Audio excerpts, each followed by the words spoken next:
Vamos fazer agora a análise da luta entre Marlon Moraes, que vai enfrentar Rob Font. Vamos ouvir aqui a análise do nosso Capitão Carisma.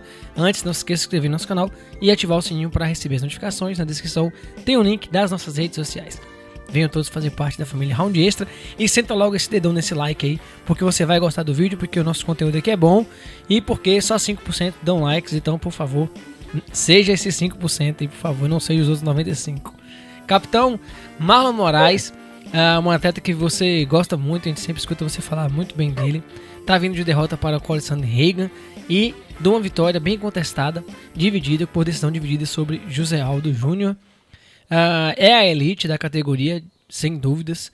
Queria saber como é que o Marlon vai estar vindo para essa luta, o que ele vai estar trazendo aí para enfrentar o seu adversário, o Rob Font. Cara, eu acho que essa luta tem muitas similaridades com o José Aldo contra o Marlon Vera, no sentido que o Marlon só pegou bucha desde que ele estreou no UFC, sabe? Ele já foi colocado de cara contra o top 3 da categoria, Rafael Assunção. Depois disso pegou o John Dodson, Aljamain Sterling, que é o próximo a disputar cinturão, Jimmy Rivera, que foi um top 10, assim, bem top 10 mesmo, apesar de ter perdido muitas das lutas grandes dele. Depois disso pegou o José Aldo, pegou o Henry Cejudo. E aí na última luta pegou o Corey Sandhagen. Então assim, essa luta contra o Rob Font é provavelmente o primeiro descanso que o Marlon vai ter no UFC, se a gente pode falar assim. Eu não acho que seja uma luta simples de forma alguma, mas comparada aos adversários que ele vinha pegando, é definitivamente uma luta mais tranquila num sentido técnico, sabe? Porque o Marlon, ele é um cara extremamente completo, é um cara que eu apostava muito firme para ser campeão da categoria e que me decepcionou demais. Inclusive, eu falo que a luta dele contra o Henry Cejudo foi possivelmente uma das maiores decepções que eu já tive no MMA, porque eu tinha certeza absoluta da vitória do Marlon e eu não contava de forma alguma que ele fosse cansar com 1 round e meio de luta e sofrer uma virada daquelas. Para mim, a luta estava transcorrendo exatamente do jeito que eu esperava, até subitamente o Marlon começar a tomar uma surra. E essa questão do gás começou a assombrar o Marlon desde então, né? Até contra o José Aldo, que é um cara notório pelo condicionamento físico pobre para um lutador de tão alto nível, o Marlon terminou a luta bem mais cansado. E contra o Corey Sandhagen foi aula de ponta a ponta, né? Se você assistiu a luta pela transmissão do combate, você talvez ache que o Marlon estava indo bem naquela luta, mas honestamente ele não estava. Estava sendo competitivo, claro, os golpes, mas no geral ele estava perdendo desde o primeiro momento e não teve nenhum respeito do outro lado ali pelo poder que o Marlon traz. Falando a respeito das qualidades do Marlon como lutador, ele é extremamente completo, ele tem um ótimo boxe com boas fintas, um ótimo gancho de esquerda, que é o melhor soco dele. Ele também lê muito bem os adversários, então para você ver, o knockdown que ele deu no Rafael Assunção na segunda luta entre eles, que propeliu a finalização, foi resultado de uma finta que o Rafael Assunção tentou contragolpear e como o Marlon já tinha lido esse contragolpe, ele conseguiu entrar com um overhand por cima da mão esquerda do Rafael e conseguiu um knockdown. Isso é coisa que você vai ver o tempo todo em lutas do Marlon. Esse trabalho com fintas, essa atualização do game plan em relação ao que o oponente está fazendo quando o Marlon finta. E isso aqui tudo só falando de boxe, né? Mas ele tem os chutes baixos mais potentes da categoria e os chutes dele são estupidamente altos, tanto baixos quanto médios quanto altos. Estupidamente rápidos, perdão. Tanto os baixos quanto os médios quanto os altos. É definitivamente para mim o melhor chutador da categoria, o cara mais letal nesse sentido. E ele é um cara que, tipo, o chute alto dele é tão rápido e sem telegrafo que ele consegue muitos nocautes a partir dele. Ele nocauteou o Aljamain Sterling, foi com uma joelhada propelida por um chute que seria no corpo, né? Ele nocauteou o Jimmy Rivera com um chute alto. E a questão é, você nunca tem certeza de onde que o chute do Marlon tá indo, porque ele não parece se esforçar tanto para chutar alto. E essa é uma característica que precisa ser muito ressaltada, porque é justamente isso que confunde demais o adversário, né? O Marlon faz exatamente o mesmo movimento para chutar nas 3 alturas. Só que a questão é de errar na defesa. Porque se você for defender o corpo e tomar um chute na cabeça, acabou. Agora, se você for defender a cabeça e tomar um chute no corpo, também não é uma situação muito das melhores, não. Ele tem uma defesa de quedas muito boa, ele é muito forte para a categoria, estupidamente rápido, e ele tem um solo muito bom também. Não acho que seja o melhor dele, assim, ele se levanta bem, mas só que como a maior parte dos lutadores, ele não é muito bom por baixo, ele acaba sofrendo demais. Só que por cima ele é bem letal com ground and pound, tem ótimas finalizações, apesar de não ser um cara que queda tanto assim. É um dos lutadores, como eu falei, eu esperava que com essas qualidades técnicas ele chegasse a ser campeão da categoria. O grande problema do Marlon é o gás. E honestamente eu não espero que esse problema vá se desenvolver muito. Não se desenvolveu nas últimas lutas. Foi sempre a mesma coisa, o mesmo problema.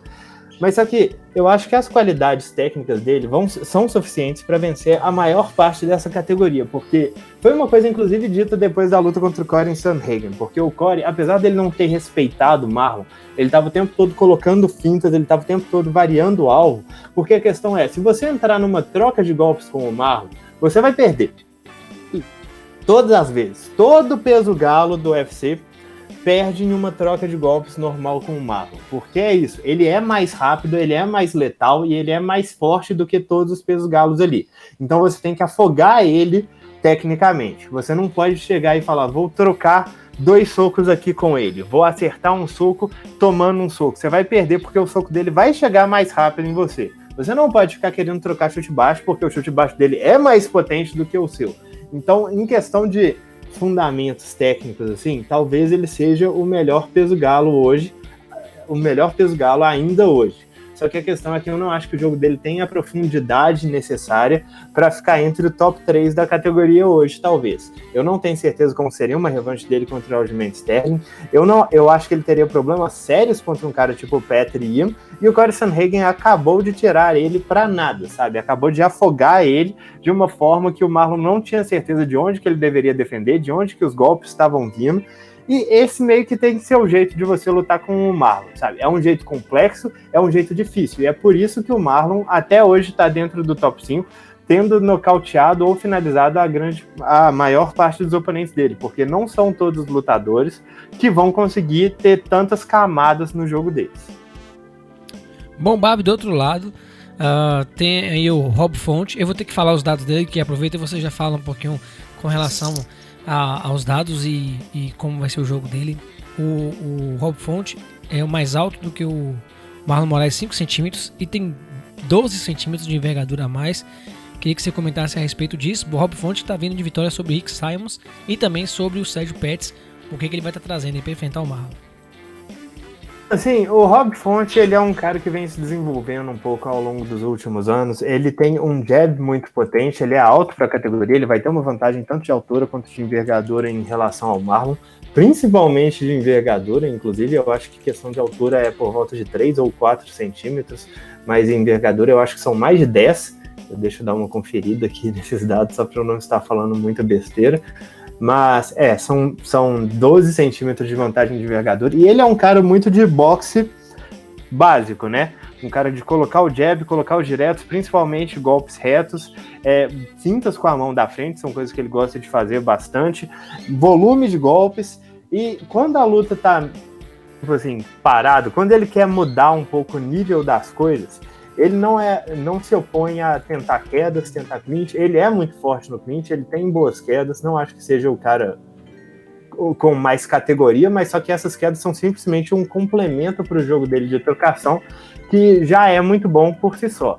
Eu não acho que ele seja um cara que se destaque dentro da categoria. Eu acho que ele é um cara que está exatamente na posição que ele deveria estar. Uma coisa que a gente não falou é que, apesar do Rob Font ser um cara que parece estar escalando os rankings, ele na verdade é mais velho do que o Marlon, sabe? Só que a gente está mais acostumado a ver o Marlon lá em cima, né?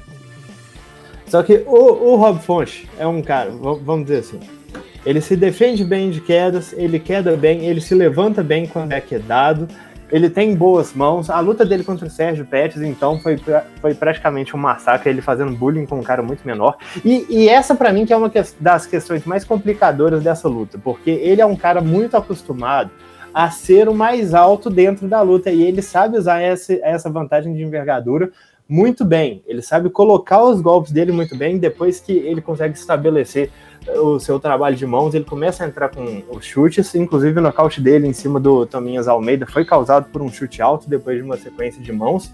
É um lutador muito bom.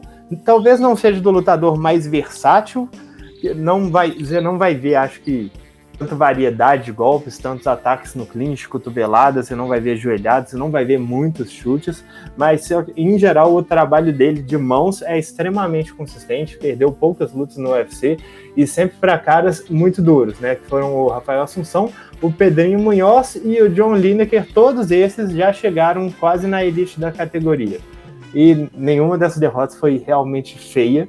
Em todos ele foi competitivo, pelo menos, e acho que está agora recebendo a maior chance da carreira, na minha opinião, de se ele conseguir vencer um cara igual o Marlon, que foi vencido exclusivamente pela nata da categoria, ele pode despontar mesmo entre os pesos galos.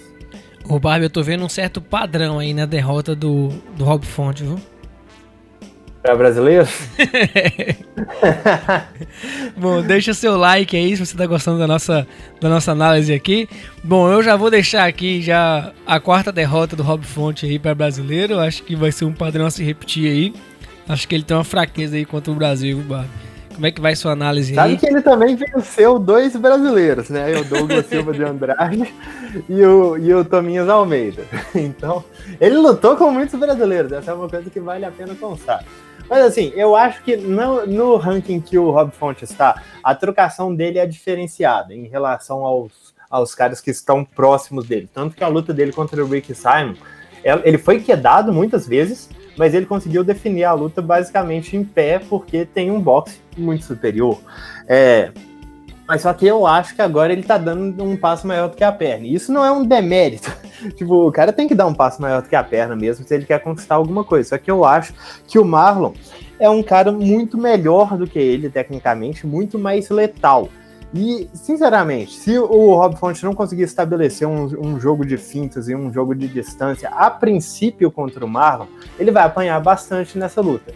O jogo para ele é realmente tocar o Marlon, fazer os golpes retos funcionarem e tentar fazer o tempo passar e tentar diminuir o ritmo do Marlon a partir do segundo round. Fazendo isso, ele tem uma chance bem clara de vencer essa luta. Na verdade, eu acredito que assim, o Rob Font é um cara muito difícil de ser nocauteado e finalizado. Ele já lutou contra caras extremamente pegadores e é bem raro ele tomar um knockdown, apesar de já ter acontecido.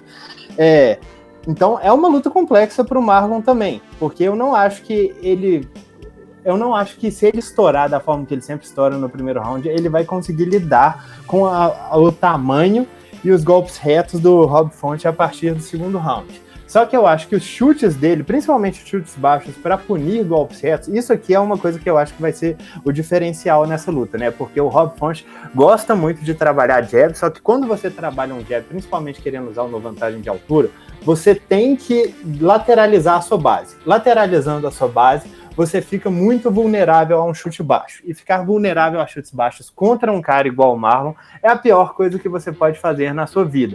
Eu acho que o Marlon tem que entrar com uma estratégia de saber trabalhar a distância da mesma forma que o Rob Font, porque se ele ficar querendo encurtar e o Rob Font conseguir se movimentar, a tendência é que o Marlon canse muito rápido. Só que o Marlon consegue trocar na distância mesmo tendo uma desvantagem de envergadura, porque ele tem os chutes mais rápidos e mais potentes da divisão, então ele não precisa ficar assustado com a questão da envergadura do adversário. Ele tem que trabalhar os chutes baixos e os chutes médios, trabalhar com consistência, mas sem se exercer também, sem se exaurir.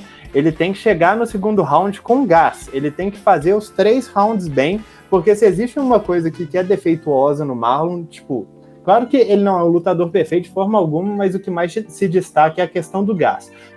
Se o Marlon perder essa luta por conta do gás, aí vai ser literalmente aquela coisa de um lutador bem mais técnico, perdendo porque ele não é capaz de manter o mesmo jogo ao longo de 3 rounds. Então o meu palpite nesse caso vai para o Marlon Moraes. Eu acho que ele tem uma vantagem bem grande em pé e eu acho que é só uma questão de saber trabalhar sem se exaurir. Bom, tá aqui a nossa análise. Se você concorda aí com o capitão, deixe seu comentário, se discorda também. Não se esqueça, pessoal, de se inscrever aqui no nosso canal, deixar o seu like, é muito importante, e até o nosso próximo encontro.